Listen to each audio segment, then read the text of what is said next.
Fala, minha galera, muito bom dia, boa tarde, boa noite. Não sei qual horário que vocês vão estar ouvindo esse podcast. Está começando mais um KimiCast, no qual hoje nós temos como tema abordar as mulheres. Vocês já sabem que o tema central do podcast é fatos históricos na química. Então, será que vocês estão curiosos para saber onde as mulheres fizeram história na química? Conhece alguma? Bom, isso vai ficar ao longo do podcast. Para isso eu preciso que vocês fiquem ligadinhos, não saiam daí, que hoje inclusive temos convidados. Então vamos para a vinheta e já eu volto aqui.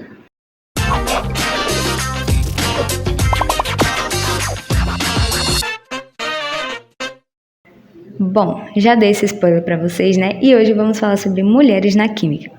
Elas que durante muito tempo foram impedidas de estudar, muitas das vezes foram invisibilizadas, onde seus maridos levavam a fama por elas, né, ou outros homens, e às vezes nem conseguiam, né, a chegar a desenvolver seus experimentos. Mas elas também fizeram história. E para conversar sobre alguns fatos, algumas problemáticas, né, vamos chamar ninguém mais e ninguém menos do que ela que desenvolveu muito Reels no Instagram, né? Sobre algumas mulheres na química, como o fato do banho-maria. Não sei se vocês chegaram a ver esse vídeo, mas ela vai explicar aqui um pouquinho. Ela que também é pesquisadora na área de alimentos pelo IFE e na área de química orgânica. Inclusive, ela ganhou alguns prêmios, viu, gente? Ela ganhou alguns prêmios, não sei se vocês já sabem quem é. Viajou para outros países, inclusive ela trouxe tâmara para mim. Foi. Outro dia ela me abordou no corredor aqui do IFE e fez assim, experimenta aqui. Eu fiz, olha, algo chique, comer tâmara de Dubai, se eu não me engano. Enfim, tem muita história, então eu vou chamar hoje, não sei se vocês já sabem, mas Ana Luísa. E aí, gata, como é que você tá? Fala, pessoal, tudo bom? E aí, Clara, então muito bem, e você? É uma honra, né, poder participar aqui do KimiCast, falar um pouquinho sobre as mulheres invisibilizadas ao longo da história da química e também falar um pouquinho dessa ciência aí que todo mundo gosta, né? Que não é nada complexa, mas que a gente vai conversar um pouquinho sobre. Bom, esse segundo bloco eu acredito que vai ser bem rapidinho. Mas assim, gente, a gente não pode esquecer que as mulheres, elas continuam fazendo história por aí. E agora eu vou pedir para Ana ela fazer um comparativo, na verdade, de alguma mulher ou mulheres que ela já pesquisou e que ela gostou da história e mulheres atuais que ela admira, que ela segue, que chamou a atenção dela também de qualquer forma. Me diga aí, Aninha. Bom, acho que quem me conhece sabe que eu sou fã da Marie Curie, né? A Marie é muito famosa. Ela descobriu dois elementos que está hoje na tabela periódica, né? Que é o rádio e o polônio. Mas eu queria dar destaque para uma que eu acho que foi extremamente invisibilizada ao longo da história da química, especificamente, que foi a Madame Lavoisier ou a Mary Anne. A gente sabe aquela famosa frase do Lavoisier, né? Na natureza, nada se perde, enfim, tudo se cria aí, se renova e por aí vai. Não é bem essa frase, mas é essa. A Mary Anne, ela, quando o Antoine Lavoisier, que a química começa a sair da alquimia e vai se tornando a ciência, né? O Antoine Lavoisier está ali fazendo experimentos, comprovando, analisando dados, e ele foi considerado o pai da química, né? Muitos conhecem como o pai da química. Só que, abrindo parênteses, na verdade uma chave assim bem grande, é que a Madame Lavoisier estava ali a todo momento, né? Enquanto eles estavam fazendo experimento no laboratório deles, a ciência deles, ela estava ali registrando tudo, desenhando. Então muitos artigos do Antoine Lavoisier foi a Mary Anne que traduziu, que escreveu, e além disso ela tinha um vasto conhecimento da área de química, né? E a pergunta que fica é, se ele é considerado o pai da química, por que não ela é considerada a mãe da química? Né? Porque ela também foi importante no processo. E até hoje tem muito... Não se sabe ao certo porque a história dela, em partes, foi apagada.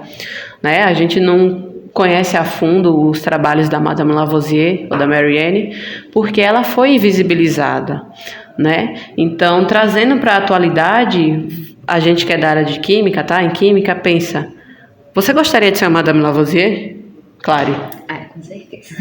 A gente gostaria de ser uma Madame Lavoisier, só que uma Madame Lavoisier hoje, Sim. tendo representatividade, visibilidade, mostrando que a gente pode sim fazer pesquisa, experimento, discutir, seja o que for.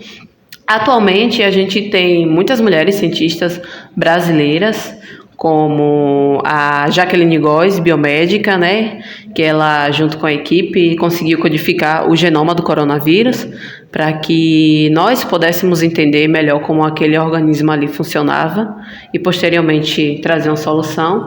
E tem nas redes sociais uma cientista que eu gosto muito, que é conhecida como deusa cientista, né? Pelo nome vocês já podem perceber que realmente ela é uma deusa cientista.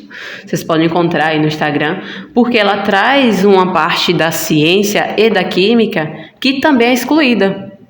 Ela traz como tema central, o objetivo central da divulgação científica dela, pessoas negras que foram invisibilizadas, mulheres negras, homens negros.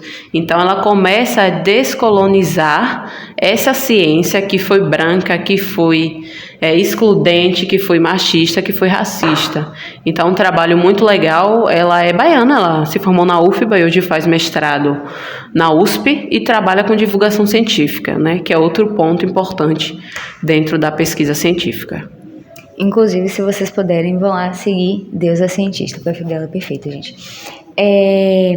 Vou agora para o terceiro tema, né? Vou começar agora o terceiro tema, que nada mais é do que trazer nomes. Alguns dos nomes Ana já citou aqui, mas eu vou trazer alguns nomes femininos. E aí a Ana vai explicar um pouquinho da história para vocês. Bom, antes de eu começar, né, antes de aprofundar assim, no tema, eu vou perguntar a Ana aqui sobre a formação técnica dela e o que levou a Ana a desenvolver pesquisas na área de química, porque a Ana até então, a gente sabe que a Ana era de alimentos. A Ana foi minha veterana, gente, de alimentos. E aí ela agora foi para a área de química, inclusive nossa futura professora, né? Exato. Bom, minha história começa em 2017, quando eu ingressei no IF Baiano, né, do Campus Catu. Vocês foram meus calourinhos, eu estava no terceiro ano de ensino médio, então já estava quase com o pé fora da instituição, mas ainda continuo. Eu entrei no curso técnico em alimentos porque eu já me interessava pela área de alimentos. Quando eu fui pesquisar sobre os 3 cursos do integrado, que aqui no IF de Catu tinha, o que me despertou mais interesse, né, e afinidade foi a área de alimentos, né? Para quem não sabe, a área de alimentos não é apenas cozinhar, não é apenas isso. Na verdade, não é isso. Alimentos só faz mas né, dizem que alimento só faz pão, né, e lanche. Mas não, o técnico em alimentos ele vai muito além. E além disso, é uma química aplicada. A gente estuda muito química orgânica aplicada às estruturas dos alimentos, das proteínas, lipídios, carboidratos, fibras e por aí vai. Então é um curso que tem esse estereótipo, mas que não é isso e não é apenas isso. A gente estuda a ciência em si, a bioquímica, tudo que está relacionado às reações e à conservação dos alimentos, né? Para que a gente tenha um alimento seguro ou produtos alimentícios em nossas mesas. Então eu fiz o técnico em alimentos em 2017 a 2020 e continuei na instituição, só que agora como graduanda na licenciatura em Química. Atualmente estou no 6º período, já leciono, né, já dou aula de Química, já ministro aula, já também fui monitora, né, de clarinha do pessoal do técnico em Química, em agro, já fiz monitoria em alimentos também. E a minha paixão pela pesquisa, ela começa a despertar com observação minha, né? A gente vai falar um pouquinho mais sobre isso depois.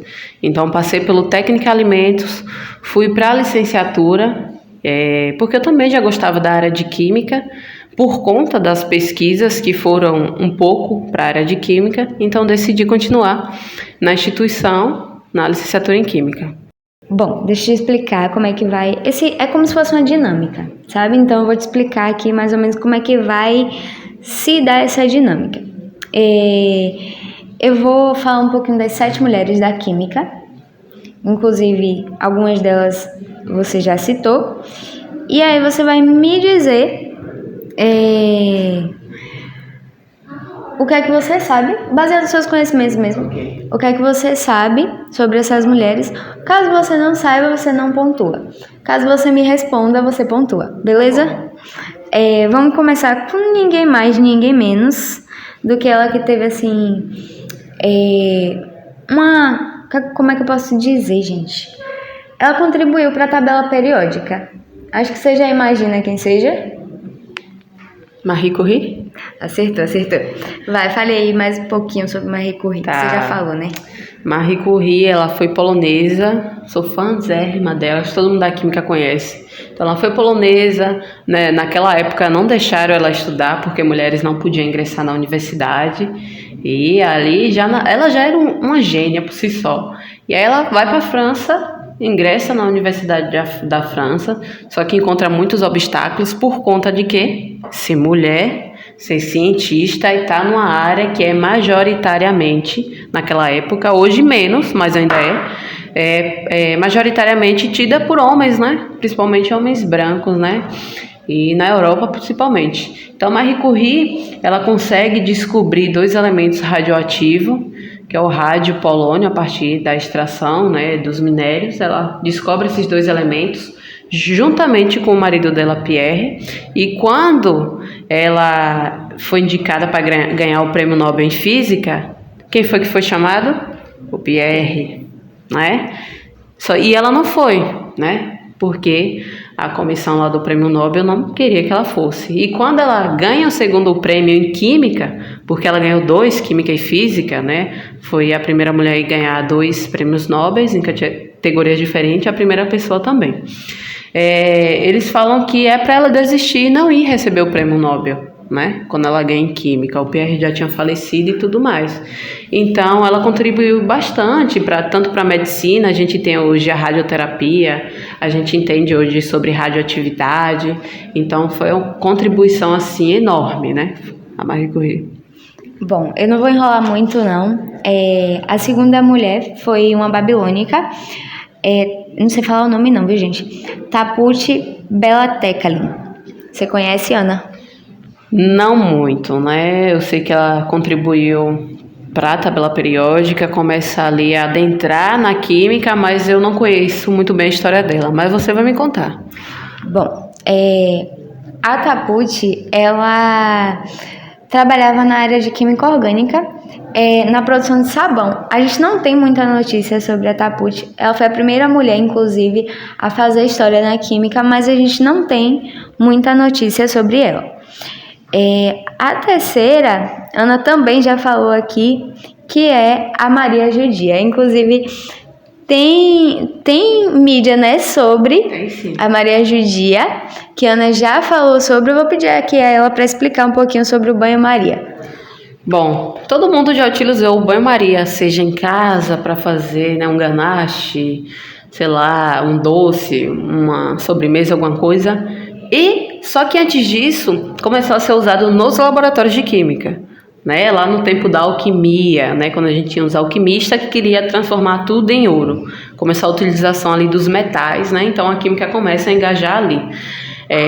Então Maria Judia, ela desenvolveu o banho-maria, que era justamente para ser utilizado nos laboratórios, nos experimentos, que é Maria Judia, né? Por isso o nome banho-maria. Eu fiz um Reels no Instagram, no Elétron Perdido, que é uma página que eu posto algumas coisas, alguns conteúdos de química, falando justamente porque todo mundo utiliza, mas não sabe de onde veio, quem foi que fez, e foi sim uma mulher alquimista, né? Uma química, que foi Maria Judia. Ótimo. A terceira mulher, a quarta, né? A quarta mulher, Ana também já falou que foi a Mary Ann. Enfim, como ela já falou, gente, eu vou passar aqui sobre Almira Phelps e Dorothy. Você sabe quem foi a Almira? Não sei quem foi a Almira. Conte-me. Bom, a Almira, na verdade, ela tinha, assim, gente, uma preocupação com a questão dos conhecimentos da química. inclusive na atividade prática. Ela trouxe a questão de desenhos, gravuras, para que fossem entendidas as atividades práticas, até porque ela tinha alunos que não tinham condicionamento, não tinham condições nem acesso para desenvolver essas atividades práticas. Por isso, para ficar de forma mais compreensiva, ela trouxe as imagens. Então, ela contribuiu, no caso, para a literatura da química. Maravilha. E a Dorothy, você sabe explicar um pouquinho? Dorothy, eu não conheço tão bem a história dela, mas eu sei que ela foi uma das poucas ganhadoras do Prêmio Nobel de Química. Se eu não me engano, ela começou a trabalhar com a aplicação da cristalografia de raio-x, né? Que já tinha essa área estava já se desenvolvendo depois da Marie Curie e tudo mais, né? Sim. Eu esqueci de falar, mas aí foi a 6ª mulher, se vocês forem parar para contar, né? E a 7ª foi a Jane Massard, que trabalhou juntamente com a Almira Phelps. Vou puxar aqui, já direto assim, o 4º bloco. Por quê? É o 4º? Não sei. Mas vou puxar aqui o próximo bloco. Por quê? Deveríamos incluir, como cientista, dentro das mulheres da química, da história, uma pessoa que eu não sei se vocês conhecem, mas que desenvolveu projetos de pesquisa. Assim, você conhece Ana Luísa? Não. Você não conhece Ana Luísa? Não, porque eu sou a própria Ana Luísa. Brincadeira, pessoal.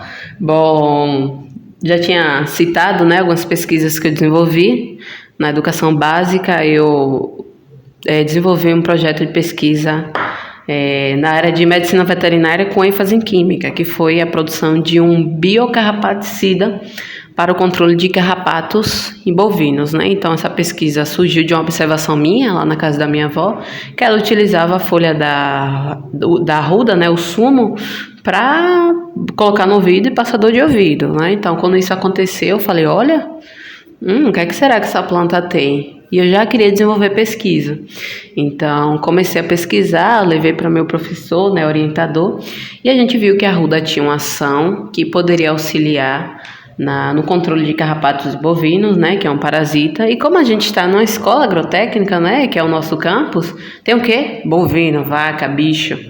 Então, na época de calor aqui em Catu, se tem muita proliferação de carrapatos. Então, a gente levou a pesquisa para esse nicho, né? Então, a gente conseguiu fazer testes in vitro, né, que é o teste em laboratório, e comprovou uma eficiência, né, do extrato da arruda junto com o NI para o controle de carrapatos em bovinos. Então, participei de eventos nacionais, internacionais, fui premiada em alguns eventos também, fui para a Espanha apresentar o projeto de pesquisa, e dei continuidade na graduação. Na graduação comecei a trabalhando, Clara tinha falado aí das tâmaras, porque eu trabalhei com a utilização do resíduo, que é a semente da tâmara. Aqui no Brasil, não se tem um plantio da semente com a tâmara. Você compra a tâmara e consome normalmente. Então, essas tâmaras estavam sendo enviadas de Dubai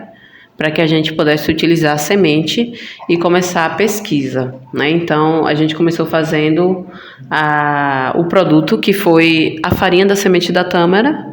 Então, comecei a fazer as análises de alimentos, aí eu volto para a área de alimentos, análises físico-químicas. Então, a gente tem a química, tem as análises, tem química analítica, tem tudo isso. Hoje o projeto está parado por conta de que a gente precisa realizar algumas análises. Enquanto isso, eu estou trabalhando em um projeto que iniciou com o João Pedro, a observação dele, que foi a produção de formulações farmacêuticas para a cicatrização de feridas a partir do látex da mangabeira, né? Então, hoje eu estou nesse projeto de pesquisa, dando continuidade. Já é um projeto que está bem avançado, a gente já tem um produto patenteado, já tem um software também, que tem um aplicativo, né? Eu sou mais da área da química, então eu fico na parte ali das análises físico-químicas, produção, testes. E hoje se tornou a primeira startup, né, do IFE baiano. Então, a gente está nesse caminho agora de encaminhar o produto para o mercado. né? E além disso, já leciono também, já estou dando aula de química, no IF mesmo, né? Então, estou entre aí pesquisa, docência, tudo. A professora queridinha dos alunos. Mas a pergunta que não quer calar. Você vai ter, assim, um spoilerzinho pra gente, não sei. Um envolvimento na fábrica daqui do IF? Talvez, a pretensão é que talvez eu dê uma participada lá, uma supervisionada, né? O pessoal vai estar fazendo estágio, mas conheci a fábrica, é um espaço bem legal, tá ficando um espaço bem bonito, com equipamentos de produção, né, dos produtos de limpeza. Os químicos aí vão fazer realmente sabão agora e sanitizante. Brincadeira, mas eu acredito que vai ser algo muito legal para o nosso campus e para o desenvolvimento profissional, né, e técnico e pessoal também dos estudantes. Ótimo, que bom. Ana, eu vou precisar encerrar, assim, porque, né, temos um tempo aqui, nosso tempo já está estourado. Enfim, gente, vou agradecer aqui a participação de Ana. Já vou dar um spoilerzinho da próxima temporada. A próxima temporada tá bem legal do nosso podcast. E não deixem de seguir o Elétron Perdido, né, Ana? Por favor, sigam lá, @Elétron Perdido. Enfim, não deixem de seguir a página, o nome da página é essa daí que a Ana falou. Ela posta muito conteúdo legal lá. Inclusive, os alunos dela sigam, que talvez tenha uma revisão de prova por lá. Eu sempre faço, às vezes, nos stories, uma revisãozinha para avaliação, então fiquem ligadinhos. Tá vendo? Aí depois fica pedindo revisão a professora. E vou encerrar por aqui, gente. Tchau, tchau. Um beijo e fiquem com Deus. Não deixem de acompanhar os nossos... A gente tem 5 episódios na segunda temporada, então não deixem de acompanhar. É isso e tchau.